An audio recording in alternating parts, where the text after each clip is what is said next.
멸종위기 중인 사냥 집단 폐사 연속보도 이어갑니다. 지난 겨울 전체 사냥의 3분의 1이 넘는 개체가 떼죽음을 당했는데요. 정작 사냥의 관리 주체인 문화재청과 환경부는 이런 사실을 제대로 파악하지 못하고 있는 것으로 확인됐습니다. 이유가 뭘까요? 보도에 전소연 기자입니다.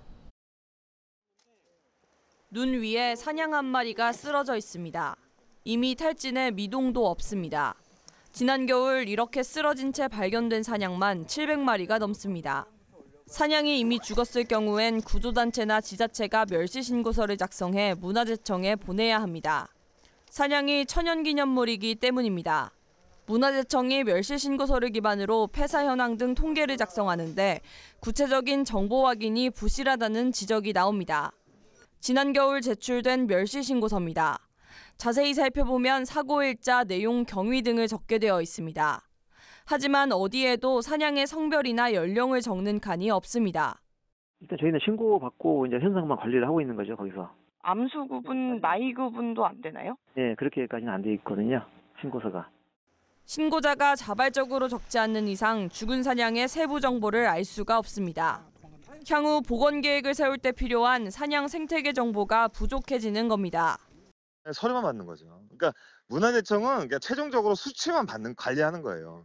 근데 원인을 규명할 수 있는 거는 공식적인 기록이 최우선적인 근거가 돼야 되는데 지금 벌어지고 있는 사냥의 폐사와 관련된 유일한 공식적 기록은 멸시신고서밖에 없어요. 근데 그 멸시신고서조차도 이렇게 관리가 엉망인 거고. 사냥은 멸종위기종이자 천연기념물, 멸종위기종은 환경부가, 천연기념물은 문화재청이 관리를 담당합니다. 관리 체계가 이원화되어 있는데 폐사 현황 관리는 문화재법에 따라 문화재청이 맡고 있습니다. 사정이 이렇다 보니 환경부도 사냥 폐사에 대한 정보를 구체적으로 파악하고 있지 못합니다. 저희는 이제 폐사에 대한 그 통계는 작성하지 않습니다. 뭐 문화재청이랑 같이 일하니까요. 뭐 문화재청의 멸실 신고가 저희가 통계인 거죠. 환경부가 ASF, 아프리카 돼지열병 차단 울타리 부분 개방 등 사냥 복원 사업을 추진할 때 부실한 자료를 참고할 수밖에 없는 상황입니다. 멸종위기종의 체계적인 보호를 위해서는 컨트롤 타워가 필요하다는 지적이 나오는 이유입니다. 그래서 어떻게 보면 두 기관 사이에 합의가 안 돼 있는 시기 되거든요. 관리가 이원화되는 시기 되거든요. 이런 부분은 좀 교통 정리가 필요하긴 하죠. 비단 사냥에 국한되는 얘기가 아닙니다. 대부분의 멸종위기종 포유류가 천연기념물에 해당하기 때문입니다.